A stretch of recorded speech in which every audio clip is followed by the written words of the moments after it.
Therapy Chat Podcast, episode 31. This is the Therapy Chat Podcast. The information shared in this podcast is not a substitute for seeking help from a licensed mental health professional. And now, here's Laura Reagan, LCSWC, with today's episode.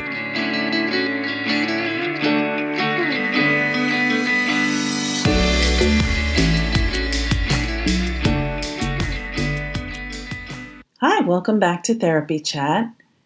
Today we're going to talk about a subject that might sound a little different, but it's about Mother's Day. And this isn't your typical Mother's Day discussion. Some of us hate Mother's Day. There are a lot of possible reasons why people don't like Mother's Day. In fact, it can be really stressful, in particular for anyone who's experienced childhood emotional neglect or anyone who was physically or sexually abused in childhood. Mother's Day is often extra tough for us if we have that history. And if you don't know what I'm talking about when I say childhood emotional neglect, please listen to podcast episode number 25, which is my interview with Dr. Janice Webb, the author of Running on Empty, Overcome Your Childhood Emotional Neglect.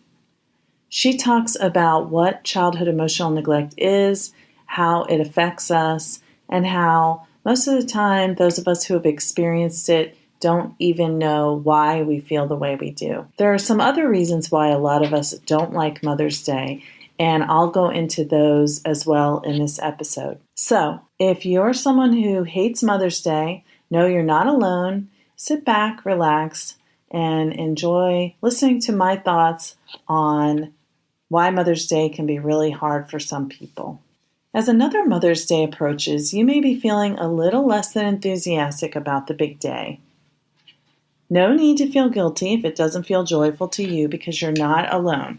Most of my clients and a good number of my friends share that they have mixed feelings about Mother's Day too. This episode is for all of you out there who hate the second Sunday in May for whatever reason, and there can be lots of good reasons. There are so many reasons why people find negative emotions coming up near Mother's Day. I'm going to tell you about some that I hear about frequently in my therapy practice, along with a few suggestions for dealing with these feelings. So here are 4 reasons why people say they hate Mother's Day. Number 1, I often hear, I hate Mother's Day because my mom's not here.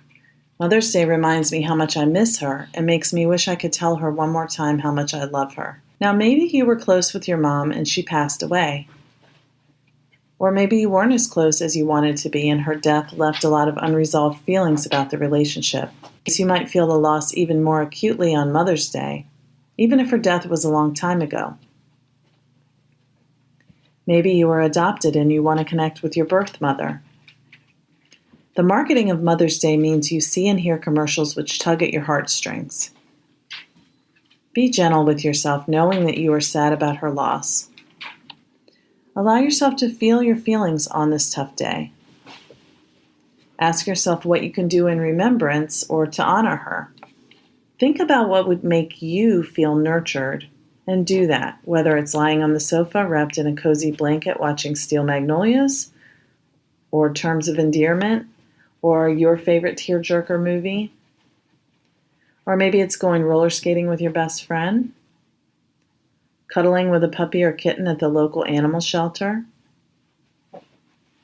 yoga class, meditation. Maybe your most special friends or family are not nearby. Can you call, video chat, or text them? I'm sure you know what makes you feel loved and taken care of, so do that. Reason number 2 why people say they hate Mother's Day. I often hear, Mother's Day is hard for me because I've always wanted to be a mom and I'm dealing with infertility. Infertility can feel very isolating, especially if your friends and family members are getting pregnant and having babies and you have miscarried or had trouble conceiving. Even if you've made the decision not to have children, or you've delivered a baby or adopted after experiencing infertility or pregnancy loss, Mother's Day can stir up a lot of mixed feelings. Many people say they feel no one understands what they're going through. It's almost like a shameful secret. And it doesn't have to be that way. So how can you nurture yourself? It might be helpful to spend this day doing something that feels comforting to you. Don't worry about what other people are posting on social media. Honor your own experience in a way that feels right to you. That might mean staying off of social media. Are you part of a support group, either in person or online? If not, would you like to find one? The National Infertility Association has a list of helplines and support groups, as well as a number of other resources on its website. Through the Heart is another website that has ideas for coping. I'll put links to those both in the show notes. Now, for reason number 3 that people often say that they have a tough time on Mother's Day. This one is for those of you who have experienced childhood emotional neglect or physical or sexual abuse, even if your mom was not the perpetrator. People say, I feel sad seeing everyone's Facebook posts saying they love their mom so much, and my mom was never there for me emotionally when I was a child. We still don't have a good relationship, and I'm mad at her for not taking better care of me. So this is one I really hear a lot because I specialize in working with people who've experienced some kind of abuse or neglect in childhood. Many of my clients find Mother's Day triggers their trauma symptoms. Our culture places such importance on the mother role. In fact, I think mothers are put on a pedestal that is completely unrealistic. Many people who are disappointed in their relationships with their moms also feel guilty about having those feelings. And feeling as if you were not the child that your mom wanted you to be can bring up a lot of shame. As Brené Brown says, shame is the intensely painful feeling that you are somehow unworthy of love and belonging. That's a paraphrase. However you feel about your mom is okay. There's no shame in not having the relationship that you wish for. And you don't have to pretend your relationship with your mom is different from how it truly is just because of Mother's Day. So this is a good time to do what makes you feel special. If you have a partner, letting that person know this is a tough day for you and asking for extra support can be helpful. You can nurture yourself even if you were not nurtured as a child.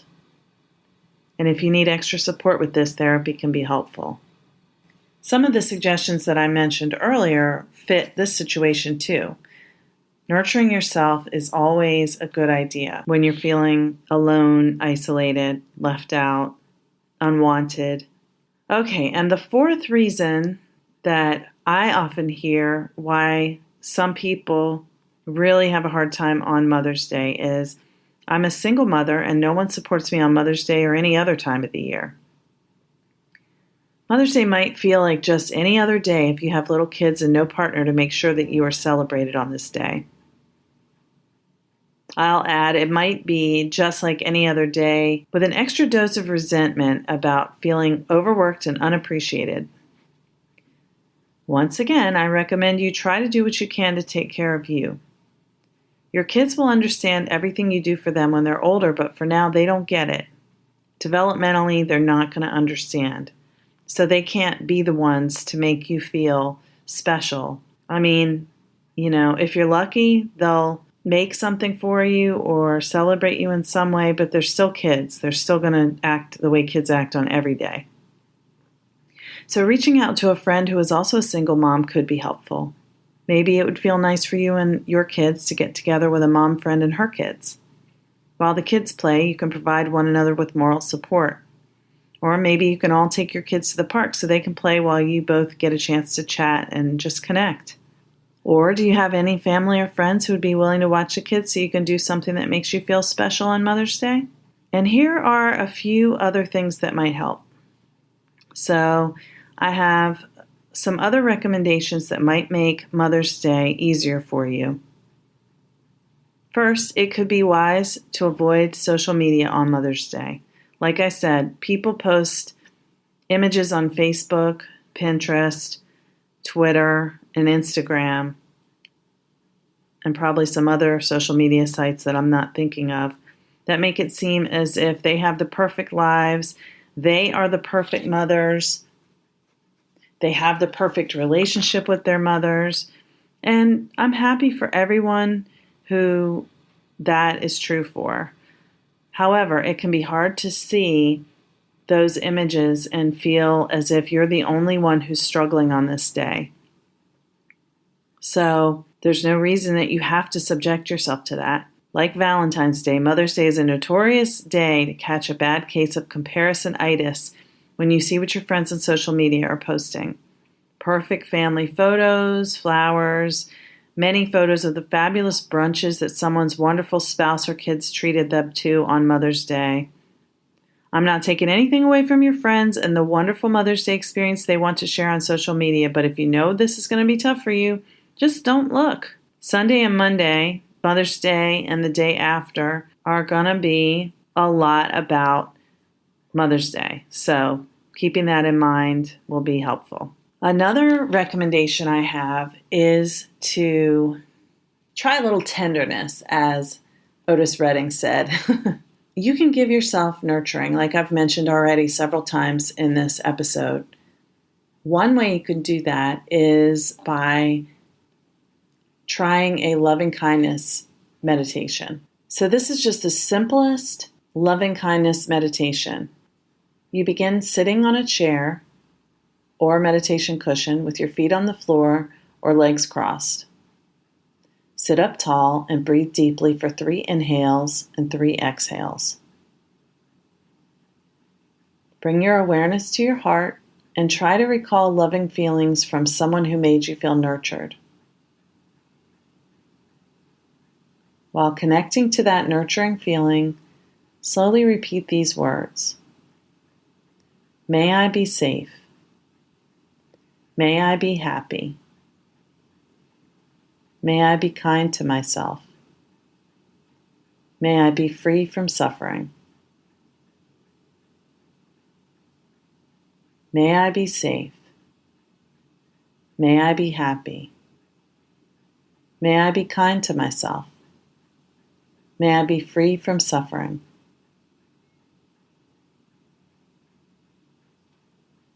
As you repeat these words, notice what feelings arise. You may feel the loving kindness spread over your body. You may also notice that sadness or anger are felt.